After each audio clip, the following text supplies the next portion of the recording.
Gooners aren't going to be too pleased about this. Of course, we know that Declan Rice is suspended for the North London derby at the weekend. The sad news is that Martin Odegaard was carried off for Norway, playing against Austria in tears. It doesn't look good. I've seen some of the footage. It's hard to tell, but because first impressions are, as a footballer, you fear the worst. I've been in those situations, we all have, where you go down injured, you don't know what it is, and you fear the worst. First instincts. As soon as he's gone over, I've seen it myself. He's rolled his ankle, and it looks a bad one. So it's definitely, from what I can tell, I'm no physio, but it looks like ligament damage. Yeah. Sometimes you can have a little sprain. You can, and you can, a speedy recovery. And yes, it does hurt, and you may have to hobble off. But this one looked, for him to be crying, it's more than a little sprain, so it looks like ligament damage. There's not a footballer out there that hasn't rolled his ankle at some stage, but they sometimes can appear worse than they actually are, because that initial feel, you've done some damage, you just don't know how bad that damage is. You stretch one side and you crush the other, and that's where the damage is. But look, if any, we won't find out tonight, but if there is any updates, we'll be keeping you updated on that. But I want to ask the Gooners now, specifically you, about the North London derby. You've seen players leave. Smith Rowe's gone, and Nketiah's gone, Nelson's gone, Vieira's gone, Sterling's the only one that's come in. Are you a little bit light up top? Two of your best midfielders that probably the two first names on the team sheet won't be starting against the Spurs at the weekend. 03717 2233. Does that make Sterling start now? Does that give a place for him to start now?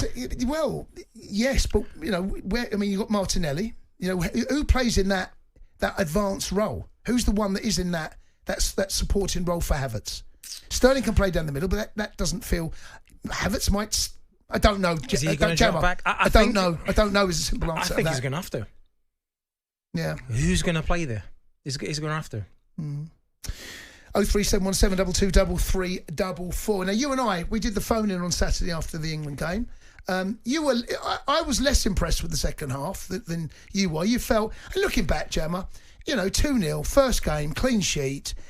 I don't want to be too hard on Lee Carsley, but I just come away just disappointed. Yeah, I know, but you think that second half performance I totally was just get it. below I par, totally Gemma. get it. But like I said in our previous show that we had, Gareth Southgate's had 8 years with these players. Yep. 8 years of playing a certain style of type of football, whether they're losing, winning, drawing a game, especially when it comes to the latter stages of the game. Yeah.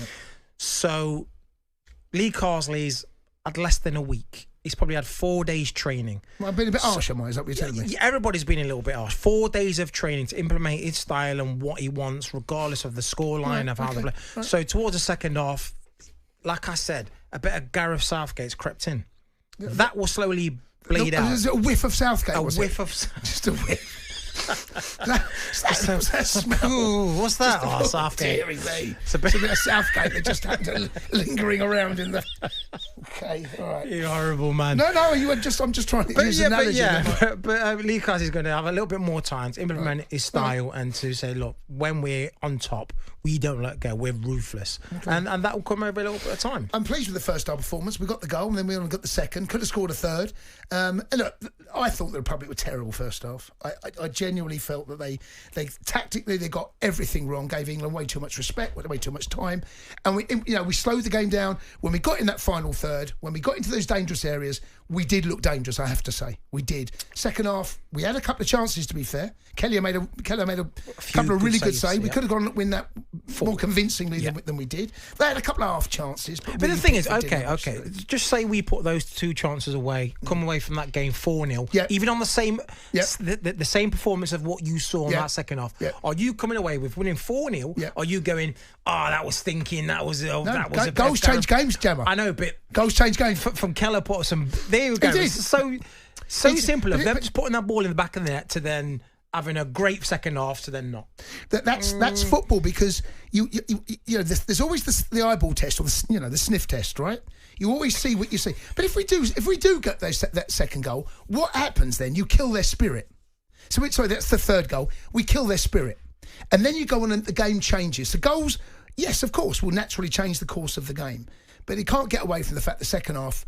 Well, no, the second half wasn't as pleasing as the first. Do you know what? Sometimes over 90 minutes, you're not going to play solid for 90 minutes. No, you're not. And I'm not going to be too hard on Carson because you're right to make the point.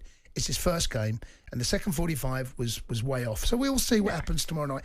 The Sports Bar with Jamie O'Hara and Jason Cundy. Monday to Thursday nights from 10 on AM, on DAB, via the talkSPORT app and on your smart speaker. talkSPORT.